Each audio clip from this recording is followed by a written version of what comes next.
বিসমিল্লাহির রহমানির রহিম। আলহামদুলিল্লাহ। আমরা যারা অনলাইনে গণিত শিখতে বসেছি প্রত্যেককে আমার আন্তরিক সালাম ও শুভেচ্ছা। আসসালামু আলাইকুম রহমতুল্লাহ বারাকাত।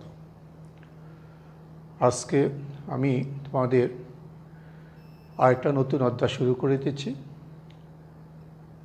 বইয়ের গণিত উচ্চতর গণিত প্রথম পত্রের পঞ্চম অধ্যায়, বিন্যাস ও সমাবেশ, পারমিটেশন অ্যান্ড কম্বিনেশন।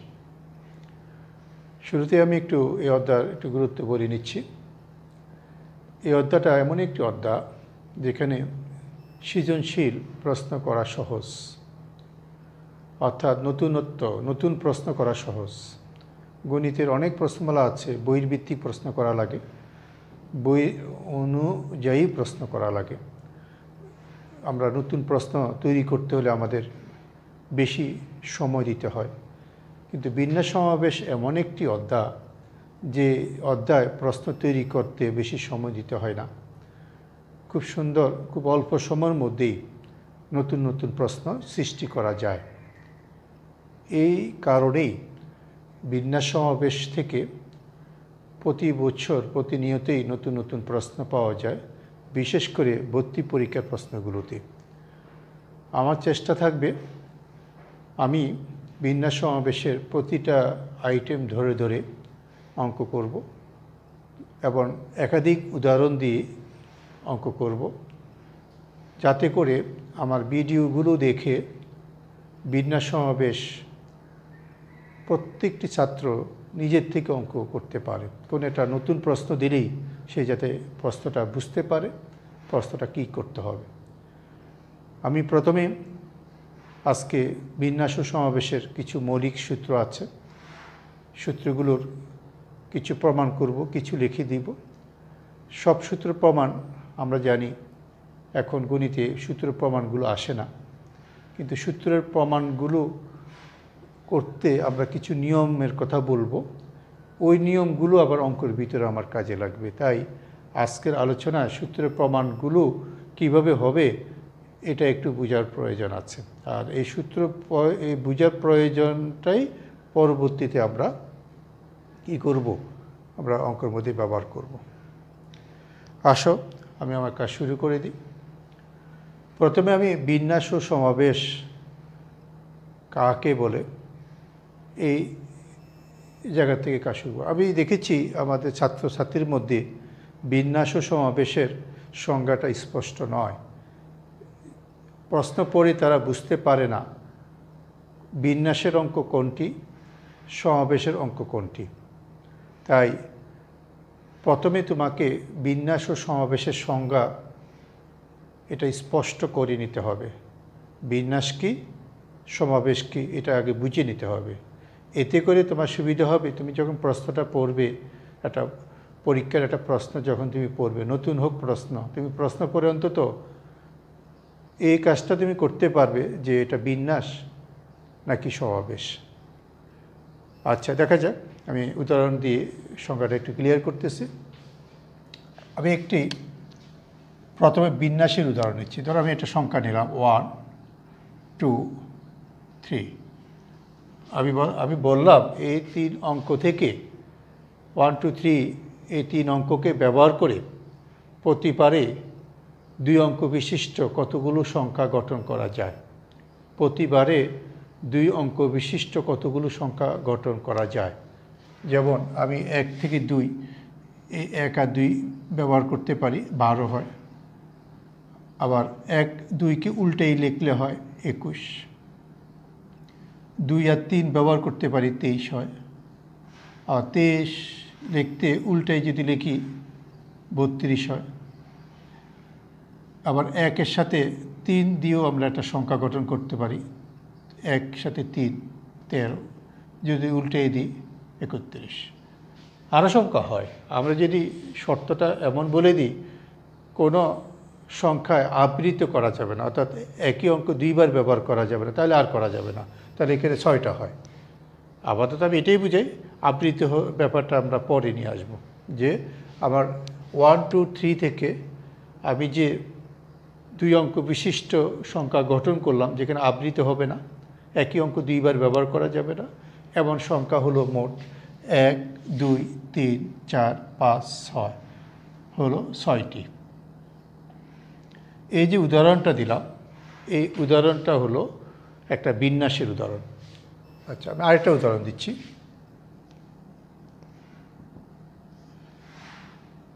আরেকটা উদাহরণ নিচ্ছি। ধরো আমি 3টি দেশ নিলাম, বাংলাদেশ, ইন্ডিয়া এবং শ্রীলঙ্কা। এই 3 দেশের মধ্যে একটা ক্রিকেট ম্যাচ আমাদের বাংলাদেশের মাটিতে হবে, লিগ ভিত্তিতে, অর্থাৎ প্রত্যেক দলের সাথে খেলবে। আবার কয়টি খেলা হবে? বাংলাদেশকে আমি বি দিলাম, ইন্ডিয়াকে আই দিলাম, আর শ্রীলঙ্কাকে আমি এস দিলাম। তাহলে বাংলাদেশ ইন্ডিয়া একটি খেলা হইতে পারে, বাংলাদেশ বনাম ইন্ডিয়া, তারপরে বাংলাদেশ বনাম শ্রীলঙ্কা, ইন্ডিয়া বনাম শ্রীলঙ্কা।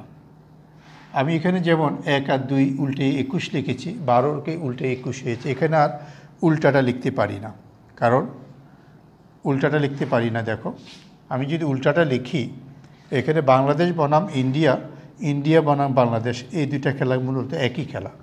বাংলাদেশ বনাম শ্রীলঙ্কা এবং শ্রীলঙ্কা বনাম বাংলাদেশ, এই 2টা খেলা একই খেলা। ইন্ডিয়া বনাম শ্রীলঙ্কা আর শ্রীলঙ্কা বনাম ইন্ডিয়া, এই 2টা খেলা মূলত একই খেলা। এখানে যেমন 1 2 উল্টে এলে 21 হয়, যে ভিন্নতা পাওয়া যায়, এখানে কিন্তু ভিন্নতা পাওয়া যায় না। তাহলে আমি এই নিচেরগুলো লিখতে পারি না, একই জিনিস আমি 2বার লিখে ফেলছি। তাহলে এখানে খেলা হয় মোট 3টি। এখানে খেলা হলো মাত্র 3টি। তাহলে এখানে আমি উদাহরণ 2টা নেওয়ার সময় খুব কাছাকাছি নেওয়ার চেষ্টা করেছি, যাতে করে তুলনা করতে পারি। আমি এখানে 3টি ভিন্ন অঙ্ক নিয়েছি, তার থেকে 2 অঙ্ক বিশিষ্ট সংখ্যা গঠন করলাম। আর আমি এখানে 3টি দেশের নাম বলেছি, তাকে 2 করে সাজাইয়ে লিখলাম, দেশ মধ্যে দল গঠন করলাম, এখানে পেয়েছি 3টি। তাহলে এখানে আমরা একটা জিনিস লক্ষ্য করলাম, বিনিময় করা যাবে না, আর এখানে বিনিময় করা যাবে।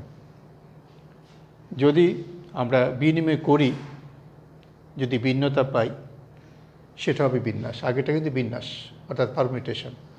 আর যদি বিনিময় করে আমরা যদি দেখি একই থাকে, সেটা কিন্তু সমাবেশ।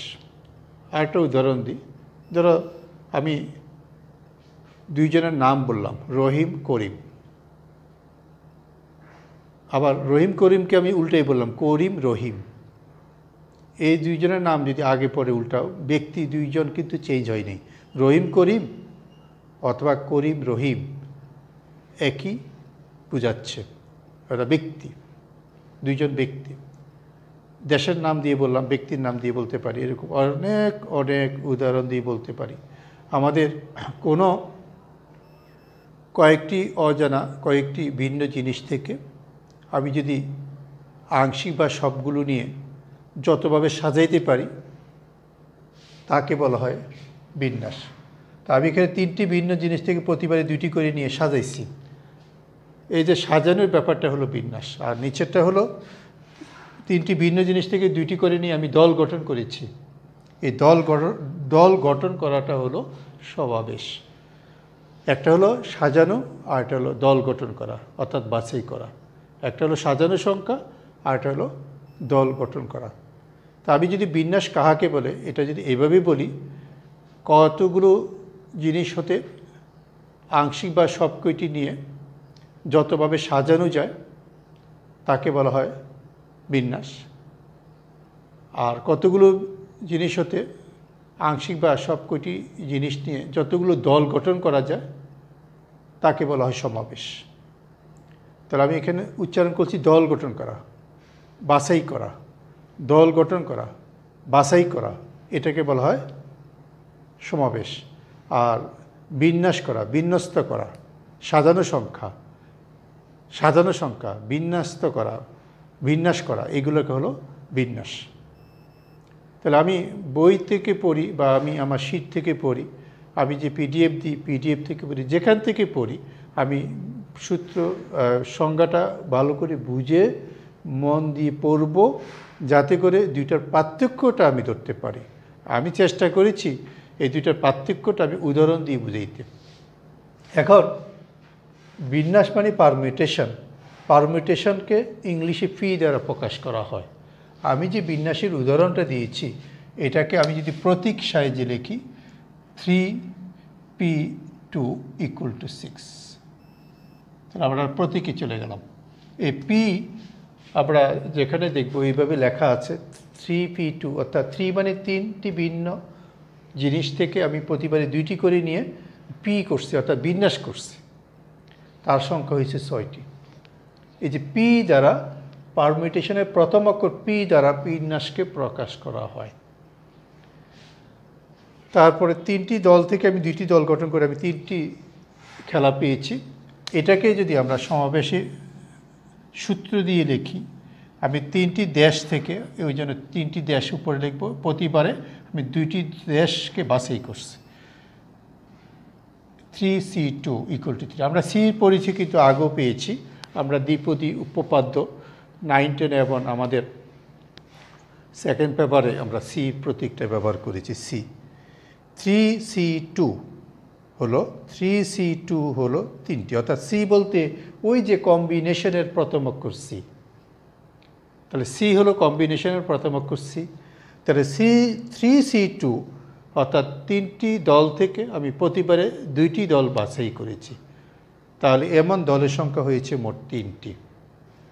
তাহলে আমি পি দিয়ে বিন্যাস অর্থাৎ পারমিউটেশন, সি দিয়ে কম্বিনেশন এই অধ্যায়ে আমরা ব্যবহার করব। তাই পি এবং সি প্রতীকটা আমরা খুব খেয়াল করে দেখব। আজকে আমার পি এবং সি এর সূত্রগুলি নিয়ে আমার কথাবার্তা হবে।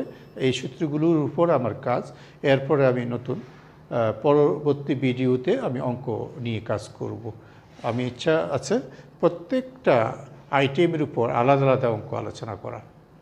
আমার এখন এতক্ষণ আলোচনার মূল বিষয়বস্তু ছিল বিন্যাস ও সমাবেশের পার্থক্যটা ক্লিয়ার করা। আমরা যদি বিন্যাস ও সমাবেশের পার্থক্যটা ভুল করি বা এটা না বুঝি, তাহলে আমরা অঙ্ক চিনব না। আমাদের প্রায় একটি প্রশ্ন আমার অভিজ্ঞতায় আমি দেখেছি, ছাত্রছাত্রীদের একটা বিশাল অংশ প্রশ্ন করে যে স্যার বিন্যাসের অঙ্ক কোনটি, সমাবেশের অঙ্ক কোনটি? আমি প্রশ্ন পড়ে ধরতে পারি না, বুঝতে পারি না। এটা একটা কমন প্রশ্ন।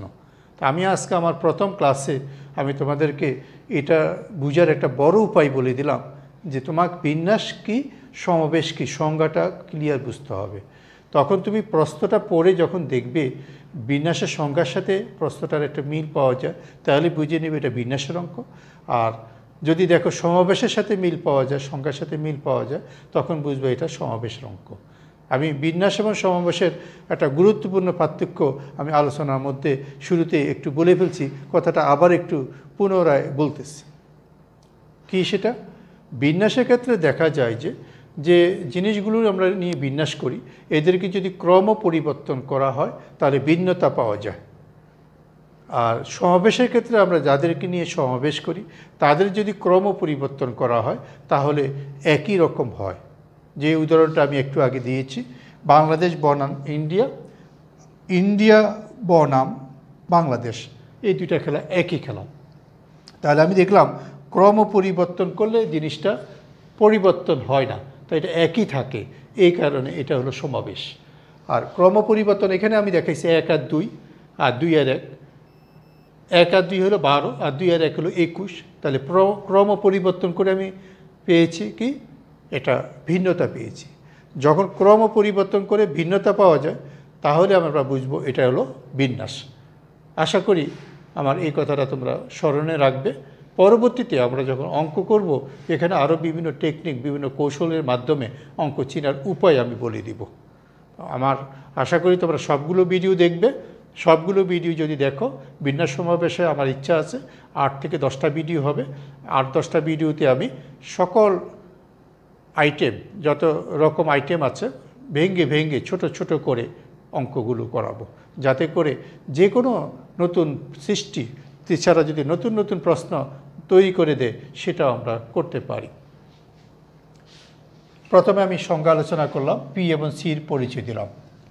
এবারে আমি প্রথমে যাচ্ছি, এখানে গণনার যোজন বিধি বলে একটা বিধি আছে। আমরা পাঠ্য বই বা আমার পিডিএফ এটা থাকবে, গণনার যোজন বিধি। গণনার যোজন বিধি এটা কি? তো গণনার যোজন বিধিটা কি? হ্যাঁ, গণনার যোজন বিধি। আরেকটা আছে গণনার গুণন বিধি। খুব সুন্দরভাবে এই দুইটা জিনিস ক্লিয়ার বুঝতে হবে, কারণ অঙ্কর মধ্যে এখানেও আমাদের ঝামেলা করে এই দুইটা জিনিস। যে গণনার যোজন বিধি আর গণনার গুণন বিধি বুঝবে না, সেও অঙ্কর মধ্যে ভুল করবে। আসো, গণনার যোজন বিধিটা কি? যোজন বিধিটা হলো, আমি একটি কাজ করতেছি, কাজটা করা যায় ধরো পি উপায়ে। এই পি উপায়ে যে কাজটা করলাম এটার সাথে কোনো সম্পর্ক নাই। আমি আরেকটা কাজ করতেছি, সেটা করতেছি আমি কিউ উপায়। তাহলে এই দুইটি কাজ একত্রে করা যাবে পি প্লাস কিউ উপায়ে। খুব সুন্দরভাবে মনে রাখবো যে গণনার যোজন বিধি হলো, একটি কাজ করতেছি, প্রথম কাজটি করতেছি, প্রথম কাজটি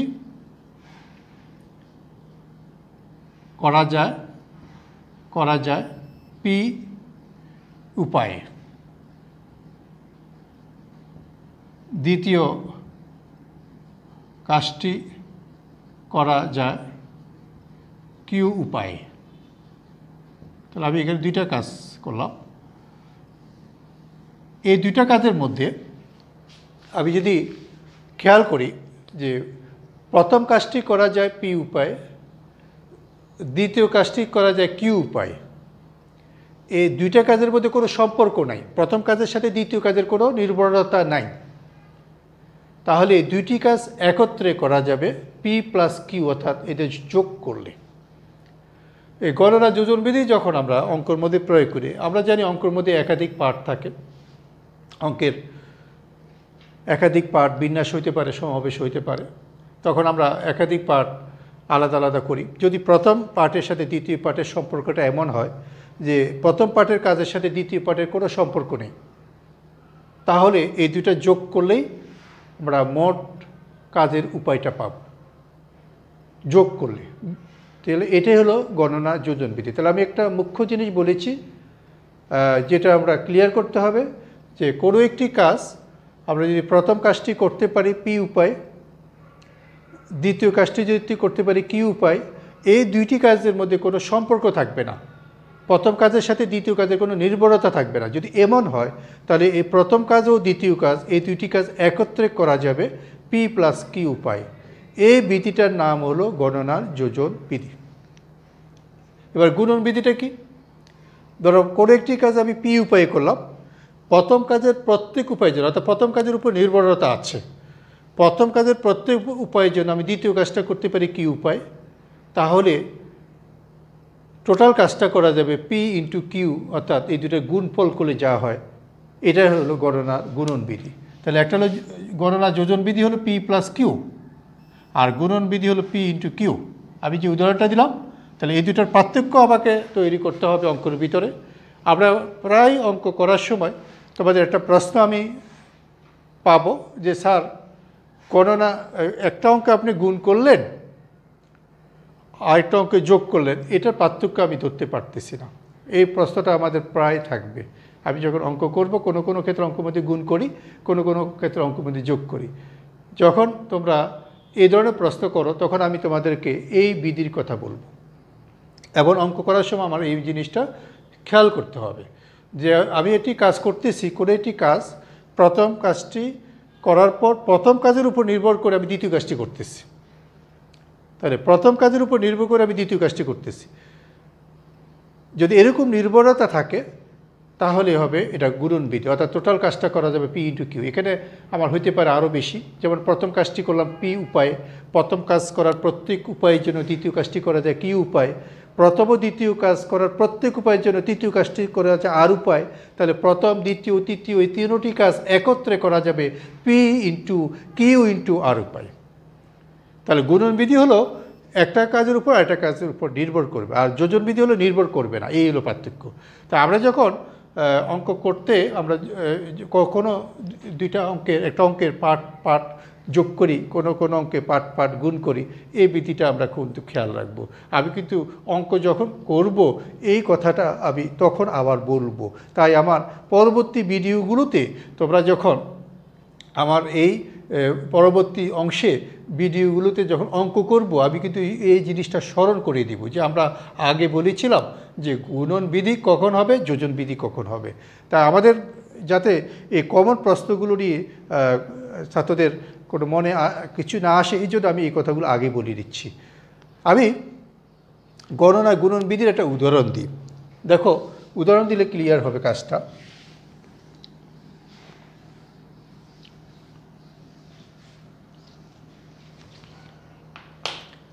আমি ধরো এখানে কুমিল্লা বসবাস করি, কুমিল্লা থেকে আমি এখন একটু ধরো ঢাকা যাব। আমরা বর্তমানে ঢাকা যাওয়ার, কুমিল্লা থেকে ঢাকা যাওয়ার উপায় হলো দুইটা। একটা হলো আমরা বর্তমানে ট্রেন ব্যবহার করতে পারি, আমাদের যে দুইটা রাস্তা আছে, ট্রেনের রাস্তা আছে, আর একটা রাস্তা আছে আমরা সড়ক পথ ব্যবহার করতে পারি। আমরা ধরো বাস বা সড়ক পথ, আমি পথের নামে দিলাম ধরো রেলপথ, আর এটার নাম দিলাম সড়ক পথ। আমি যেভাবে যাই রেলপথ আর হলো সড়ক পথ, ঠিক আছে, ট্রেনটা মুছে দিলাম। রেলপথ অথবা সড়ক পথে আমরা কি করতে পারি, কুমিল্লা থেকে ঢাকা যেতে পারি। এখন ঢাকা থেকে আমি কলকাতা যেতে চাই। আমরা কলকাতা যাওয়ার পথ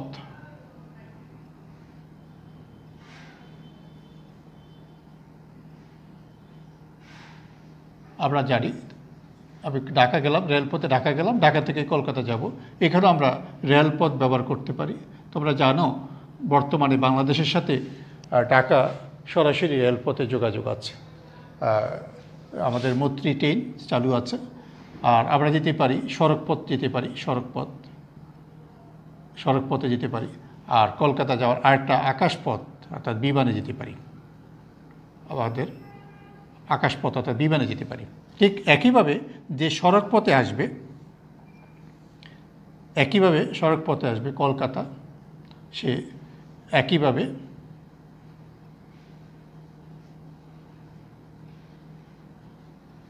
তাহলে এখানে আমি রেলপথ, তারপরে সড়কপথ, তারপর আকাশপথ।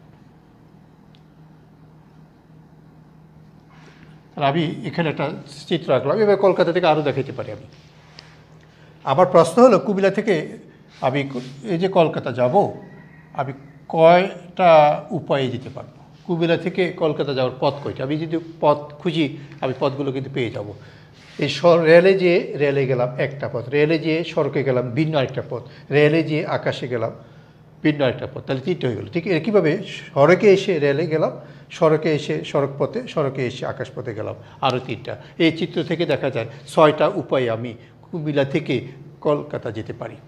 তাহলে আমার প্রথম কাজটা আমরা করতে পারতাম, কুমিল্লা থেকে ঢাকা যাওয়ার পথ কাজ ছিল 2টি, আর ঢাকা থেকে কলকাতা যাওয়ার পথ ছিল 3টি। এই 3টা গুণ করলে 6 হয়, 2 আর 3 যোগ করলে কিন্তু 5। যোগ না, এটা যোজন বিধি না। তাহলে কি হলো, আমি কোনো অবস্থায় ঢাকা না হয়ে কলকাতা যেতে পারবো না। তা আমার কথাটা ছিল প্রথম কাজটি করার প্রত্যেক উপায়ের উপর দ্বিতীয় কাজটি করতে হবে। তাহলে আমার আগে কুমিল্লা থেকে ঢাকা যেতে হবে, তারপরে ঢাকা যাওয়ার পর আমি কলকাতা যাব। তাহলে কি দাঁড়াইলো, প্রথম কাজ করার উপর নির্ভর করতেছে দ্বিতীয় কাজটা। এরকম পরিস্থিতি হলে এটা গুণ হবে, এখানে কোনো যোগ হবে না। 2 × 3 = 6। প্রথম কাজটি করা যাবে 2 উপায়, পরের কাজটি করা যাবে 3 উপায়, তাহলে টোটাল কাজটি করা যাবে 2 × 3 উপায়। এখন যদি আমি বলতাম কুমিল্লা থেকে ঢাকা যাওয়ার পথ হলো 2টা, কুমিল্লা থেকে চাঁদপুর যাওয়ার পথ হলো 3টা। আমি যদি উদাহরণ দিই, কুমিল্লা থেকে ঢাকা এলো একটা পথ, কুমিল্লা থেকে চাঁদপুর যাওয়ার একটা পথ। আমি যদি বলি কুমিল্লা এবং চাঁদপুর যাওয়ার পথ কয়টি, তাহলে আমি 2 আর 3 যোগ করব। এক্ষেত্রে আমি 2 আর 3 যোগ করব, কারণ কুমিল্লা থেকে ঢাকা যাওয়া, কুমিল্লা থেকে চাঁদপুর যাওয়ার একটার সাথে আরেকটা নির্ভরতা নাই। দুই দিকে পথ, দুইটা পথ 2 দিকে। এইখানে নির্ভরতা নাই বলে এখানে হলো যোজন বিধি। তাহলে আমাদের এখানে যোজন বিধি এবং গুণন বিধির স্পষ্ট পার্থক্য আমরা অঙ্কর মধ্য থেকে না বুঝলে আমরা বিন্যাস সমাবেশে এই জায়গায় অনেক অনেক বড় বড় ভুল করে ফেলি। তাহলে আমি এখন গুণন বিধির কথাটা যেটা বললাম, প্রথম কাজটি করা যায় যত উপায় 2 উপায়, দ্বিতীয় কাজটি করা যায় 3 উপায়, 2 × 3 উপায় 6 উপায়। এখানে নির্ভরতা আছে, এটার নামে হলো গুণন বিধি। এখন যদি আমি বলি কলকাতা থেকে আমি দিল্লি যাব, যদি দিল্লির পথ আমার 3টা থাকে, আমি আবার ওই 3 গুণ করতে থাকবো, 2 × 3 × 3। তাহলে আমাদের গণনায় গুণন বিধিটা অত্যধিক গুরুত্বপূর্ণ। আমি যে উপপাদ্যগুলো বুঝাবো, আমি যে সামনে অগ্রসর হবো, আমার এটা ছাড়া আমি কাজই করতে পারবো না। তাহলে গণনার গুণন বিধি কি?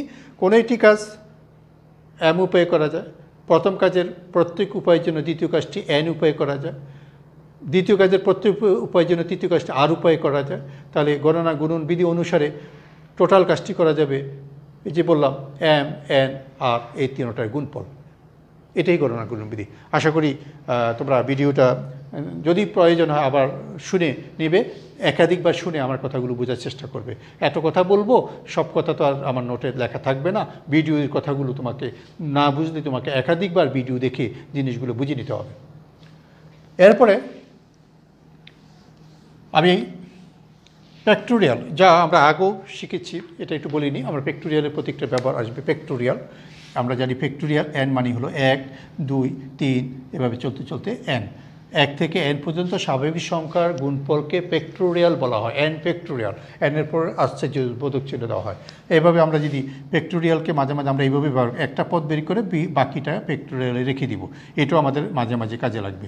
যে n factorial equal to n × n - 1 factorial, অর্থাৎ কোনো একটা 5 ফ্যাক্টোরিয়াল 5 × 4 × 3 × 2 × 1।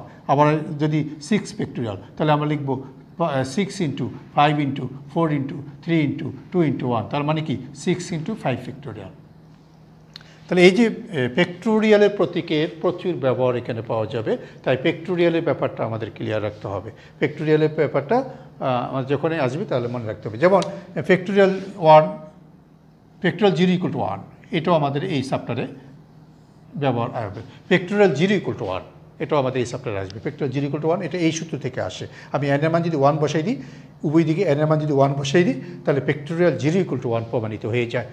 কারণ ফ্যাক্টোরিয়াল 1 হলো 1, আর এখানে 0 হয়ে যায়, আর এখানে ফ্যাক্টোরিয়াল 0 = 1।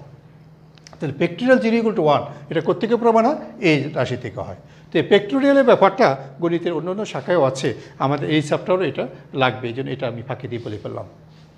আমি প্রথমে একটা সূত্র প্রমাণের জন্য আমি যাচ্ছি। NPR = what? NPR = what?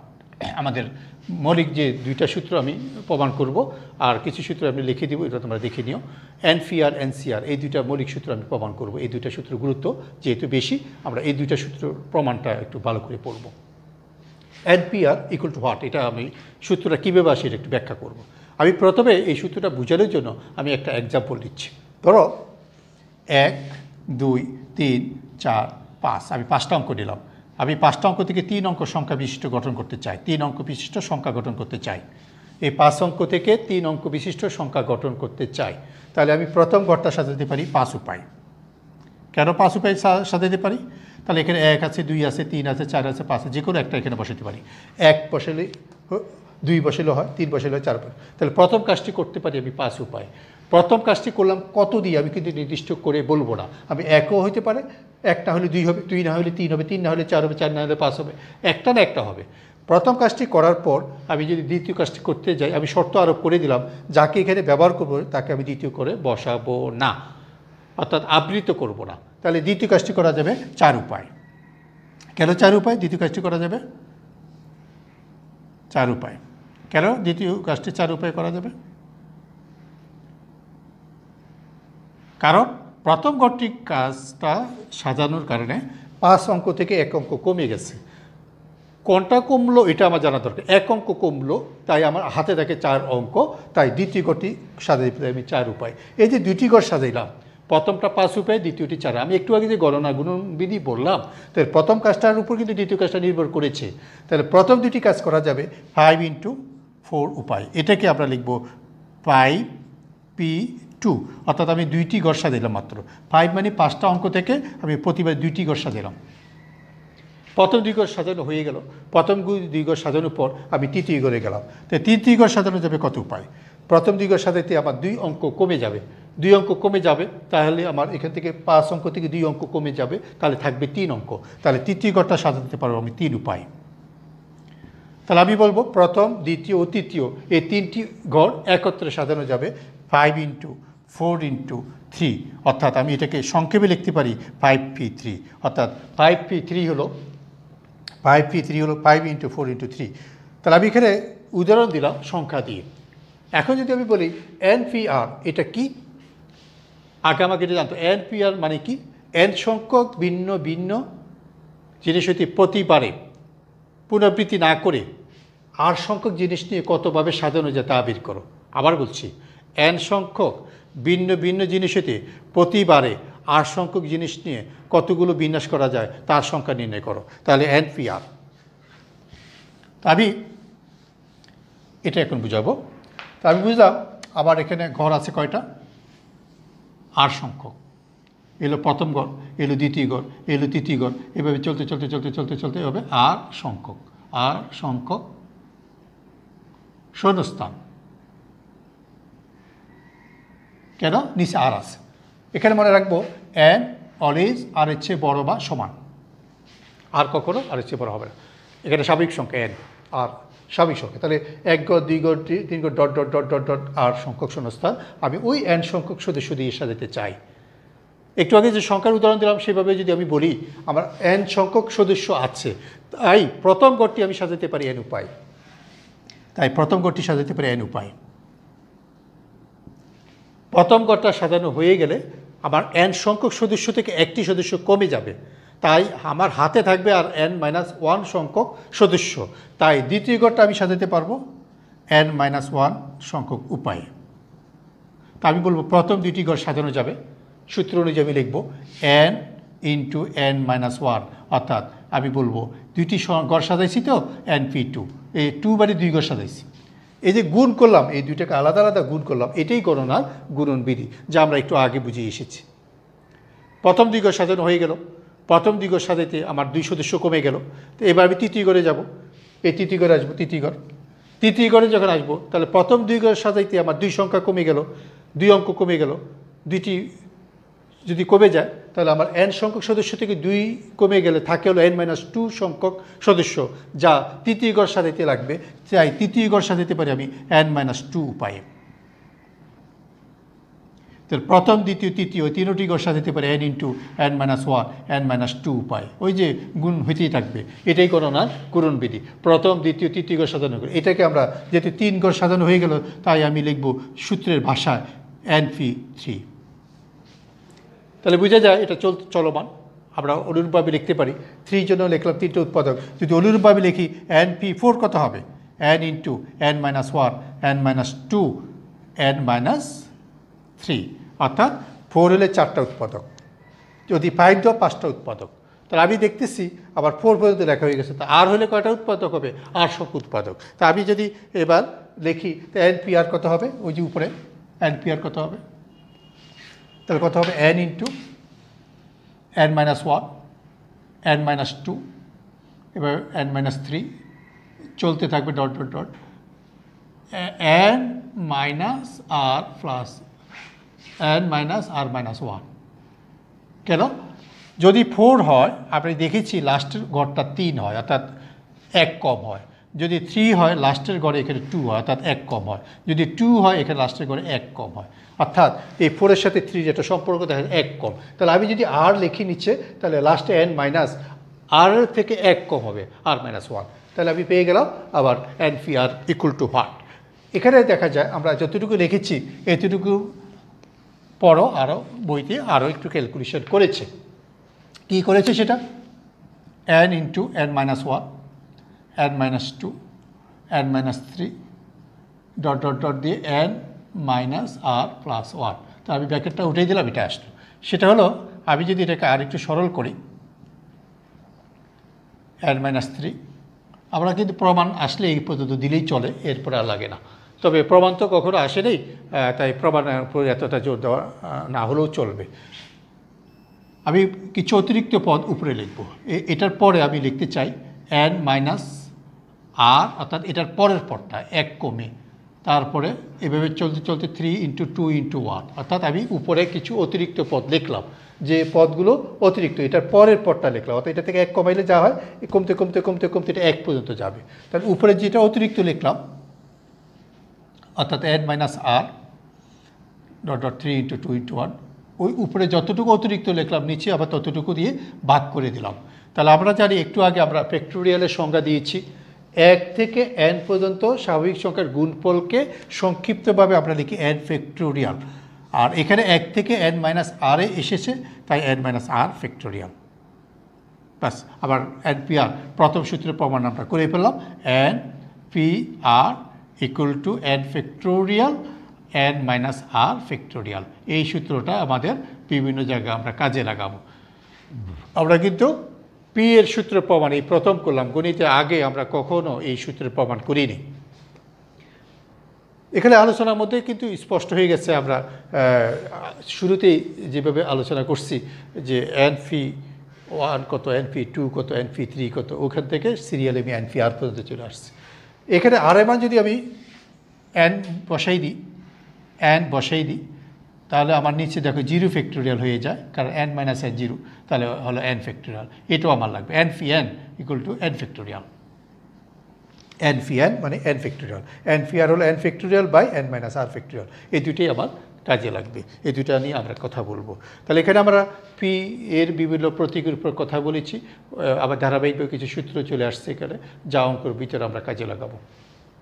তারপর আমি আরেকটা সূত্র চলে যাই, NCR। যদিও পি এর আরও সূত্র আছে, বিন্যাসে আরও সূত্র আছে, আমি সেই সূত্রগুলো আজকে আলোচনা আনবো না। আর আমি সূত্রগুলো লিখে দিব, প্রমাণসহ দিয়ে দিব, তোমরা দেখে নিলে দিতে পারো। আর যেহেতু মেন প্রমাণগুলো আমি করে যাচ্ছি, যেগুলো বেশি পরীক্ষায় এসেছে অতীতে, আমি ওইগুলো করতেছি, যেগুলো অতীতে পরীক্ষায় মাঝে মাঝে আসছে এগুলো করতেছি। আর যেগুলো আরও দুই একটা থাকবে এগুলো আমি শুধু অঙ্ক ব্যবহারের আগে বলে দিব, আর এগুলো প্রমাণে আমি যাব না। NCR আমাদের প্রমাণের আরেকটা গুরুত্বপূর্ণ, NCR ইকুয়াল টু হোয়াট। আমরা এতক্ষণ বিন্যাসের NPR ব্যাখ্যা করলাম, এখন NCR এর ব্যাখ্যা করব। NCR দিয়ে বোঝায়, আমি তো আজকে শুরুতেই সি এর পরিচয় বলছিলাম, সি হলো কম্বিনেশন বা দল গঠন করা। তো NCR হলো কম্বিনেশন বা দল গঠন করা।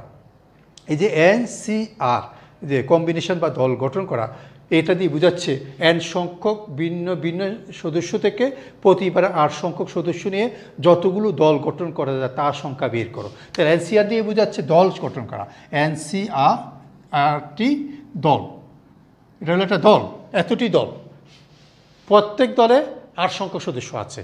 কোথা থেকে বাছাই করছি? n সংখ্যক সদস্য থেকে। n সংখ্যক সদস্য থেকে প্রতিবারে 8 সংখ্যক সদস্য নিয়ে আমি দল গঠন করছি। কতগুলো দল হলো? NCRটি দল। এখন NCRটি দল, এটা একটা দলের সংখ্যা। প্রত্যেক দলে কতটুকু আছে? প্রত্যেক দলে সদস্য আছে কয়টা? সদস্য আছে আর সংখ্যক। প্রত্যেক দলের সদস্য আছে আর সংখ্যক। এখন প্রত্যেক দলকে সাজানো যায়, সাজানো মানে বিন্যাস, সাজানো যাবে আর ফ্যাক্টোরিয়াল উপায়ে।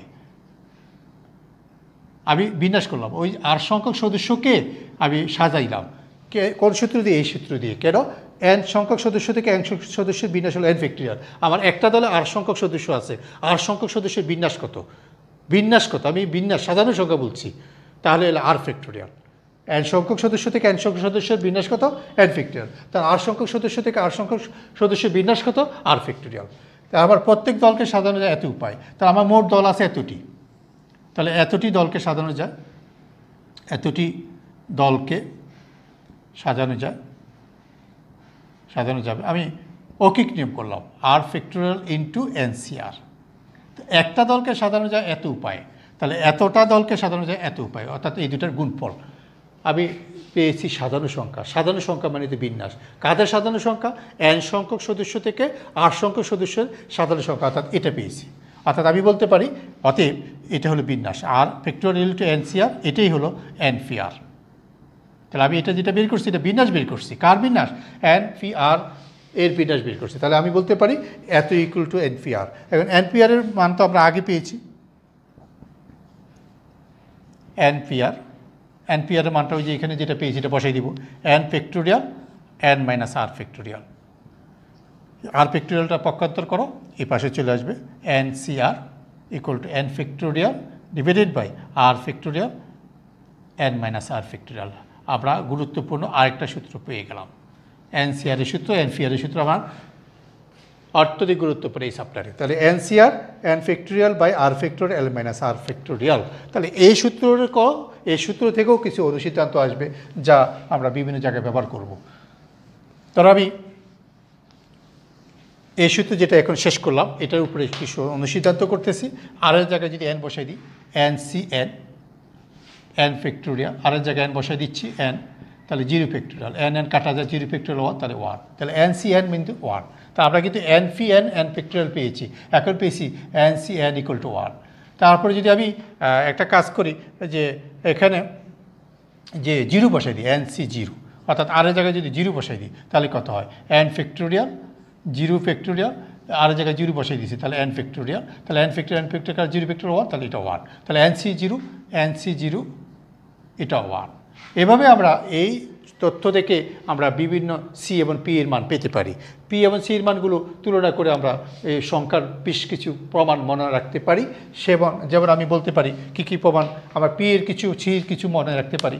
যে পি এর ক্ষেত্রে এন ফি 1 হলো N fee 2 equal to N into N minus 1, N P 3 হলো N into N minus 1 N minus 2। এরকম বিশেষ কিছু মনে রাখলে আমাদের জন্য কাজে সুবিধা হয়। যে যদি এন সি 1 লেখো, এটা হলো এন সি 2 হলো এন ইন্টু এন মাইনাস 1, নিচে 2 ইন্টু 1, আর এন সি 3 হলো N into N minus 1 N minus 2 N minus 2। তাহলে দেখা যায় আমরা এই প্রমাণগুলো এখান থেকে আসে। আমি বিশেষ কিছু প্রমাণ এখানে যেগুলো আমার অঙ্কের মধ্যে সরাসরি ব্যবহার করা লাগে প্রায় সময় আমরা এইগুলো লিখে ফেললাম। এখানে এটা জিরোটা লিখি রে না, তো এন ফি জিরোটা কত, আর এর মান যদি জিরো বসাও দাও, জিরো হয়ে গেলে এন কাটা 1, তাহলে এন ফি জিরোটাও লিখে ফেলি, N fee zero equal to হবে এটা কাটা গেল 1। তাহলে এখানে দেখা যায় আমাদের বেশ কিছু তথ্য এখানে আবার চলে আসছে। তো এনপিআর এনসিআরের এই জিনিসগুলো এত কাছাকাছি যে পি এবং সির প্রতীক যদিও আমাদের ক্যালকুলেটারে এগুলো করা যায়, কিন্তু ক্যালকুলেটারের উপর নির্ভর করে আমরা কিন্তু সমস্যায় পড়ে যাই। আমরা শুধু ক্যালকুলেটারেই করবো না, আমরা প্র্যাকটিক্যালি ওগুলো একটু করব। তাহলে এই প্রমাণগুলোর প্রতি আমরা একটু খেয়াল রাখবো। এরপরে আছে কিছু ছোট ছোট অঙ্ক করতে এগুলো লাগে, যেগুলো আমি এখন লিখে মুছে ফেলতেছি। এগুলো কিছু ছোট ছোট অঙ্ক করতে লাগে। একটা প্রমাণ আছে আমাদের, এটা সূত্র হিসাবে ব্যবহার হয়, অঙ্ক হিসেবে এটা আসে মাঝে মাঝে। NCR plus NCR minus 1 equal to N plus 1 CR. প্রমাণ করো। এটা আমরা প্রমাণটা এটা অঙ্ক হিসেবে মাঝে মাঝে আসে, তাই প্রমাণটা আমরা একটু শিখে রাখবো। হ্যাঁ, তো এটা প্রমাণটা আমি একটু করতেছি left hand side. NCR plus NCR minus 1, তাহলে এনসিআর প্রথম এটা আমরা একটু আগে যে সূত্রটা লিখছিলাম ওই সূত্র দিয়ে যদি লিখি, এন ফ্যাক্টোরিয়াল আর factorial n minus r factorial, হ্যাঁ আর ফ্যাক্টোরিয়াল যোগ এন ফ্যাক্টোরিয়াল, তারপরে আর মাইনাস 1 ফ্যাক্টোরিয়াল, তারপরে এন মাইনাস আর প্লাস 1 ফ্যাক্টোরিয়াল। তাহলে আমি কী করলাম, এখানে এই সূত্রটা আগে যে সূত্রটা লিখছিল ওই সূত্র অনুযায়ী যেটা লিখলাম, এনসিআরের জন্য এটা, এনসিআর মাইনাস 1-এর জন্য এটা। তাহলে এখানে আমি উপরে দেখতেছি এন ফ্যাক্টোরিয়াল কমন আছে, নিলাম, আর ফ্যাক্টোরিয়াল যা আছে রেখে দিলাম। এন মাইনাস আরকে ভেঙে লিখব, একটা পদ বের করলে ভিতরে 1 কমে যাবে, এন মাইনাস আর মাইনাস 1 হয়ে যাবে। এই এন মাইনাস আরকে ভেঙে লিখলাম। আর এখানে এন ফ্যাক্টোরিয়াল আর মাইনাস 1কে রেখে দিলাম, আর এটাকে ভেঙে লিখব। এখানে ভুল করছি আমি, আবার এখানে প্রমাণের মধ্যে যেটা বড় এটাই রেখে দিব, অর্থাৎ আর মাইনাস 1 এই দুইটার মধ্যে এটা হলো বড়, তাই বড়টাকে ভাঙবো। তাহলে আরকে ভাঙলে আর মাইনাস 1 ফ্যাক্টোরিয়াল হবে। আর এই দুইটার মধ্যে এটা বড় যেহেতু এন মাইনাস আরকে রেখে দেব, যোগ এন ফ্যাক্টোরিয়াল আর মাইনাস 1 ফ্যাক্টোরিয়াল, আর এটাকে ভাঙলে আসে এন মাইনাস আর প্লাস 1, একটা 1 কমে যাবে এন মাইনাস আর ফ্যাক্টোরিয়াল। কী সূত্র আমি একটু আগে লিখছিলাম, n ফ্যাক্টোরিয়াল হলো n into n minus 1 factorial. অর্থাৎ একটা ফ্যাক্টোরিয়াল রাশির ভিতর থেকে যদি তুমি একটি সংখ্যা বের করে নাও, ভিতরের রাশিটা 1 কমে যাবে, ভিতরের রাশিটা 1 কমে যাবে। তা আমি সেটাই করলাম, এখানে আরকে ভেঙে লিখলাম এই দুইটা, আর r প্লাস 1কে ভেঙে এই দুইটা লিখলাম। এবার কমন ফ্যাক্টোরিয়ালগুলো যদি কমন নিয়ে ফেলি, r minus 1 factorial, n minus r factorial common নিয়ে ফেলি, থাকে বাকি 1 by r plus 1 by n minus r plus 1, এতটুকু থাকে। আমি ফ্যাক্টোরিয়ালগুলো কমন নিয়ে লিখলাম। এবার এখানে যদি আমি একটু লসাগু করি, তাহলে n factorial, r minus 1 factorial, n minus r factorial, লসাগু করলে n minus r plus 1 plus r, লসাগু করে দিলাম r into n minus r plus 1। তাহলে আমি পরের লাইনটা এই পাশে উপরে লিখতেছি। এখানে উপরে আর কাটা যায়, n প্লাস 1, n প্লাস 1, আর আগে আসছিল n ফ্যাক্টোরিয়াল। আর নিচেরগুলো আগের মতো সাজিয়ে লিখি, আর এর সাথে r মাইনাস 1 লিখি, অর্থাৎ r into r minus 1 factorial, হ্যাঁ, r ফ্যাক্টোরিয়াল। ঠিক অনুরূপভাবে এটার সাথে এটা লিখি, তাহলে আবার n minus r plus 1 into n minus r factorial. অর্থাৎ ফ্যাক্টোরিয়ালগুলো সাদাই লিখছি, আর এর সাথে r মাইনাস 1 লিখছি, আর এটার সাথে এটা লিখছি, সাথে লিখছি। এখন উপরেরটা ওই উপরের সূত্র যে n আর n প্লাস 1 এই দুইটাকে একত্র করলে n প্লাস 1 ফ্যাক্টোরিয়াল হয়ে যাবে, n প্লাস 1 ফ্যাক্টোরিয়াল। ঠিক নিচের এই দুইটাকে একত্র করলে r মাইনাস 1 আর এই দুইটা মিলে, আরটা ভুল লিখছিল, এখানে হলো ফ্যাক্টোরিয়াল আর এটা হলো r। আচ্ছা, এই দুটাকে একত্র করলে r ফ্যাক্টোরিয়াল হয়ে যাবে, আর এই দুটাকে একত্র করলে n minus r plus 1 factorial হয়ে যাবে।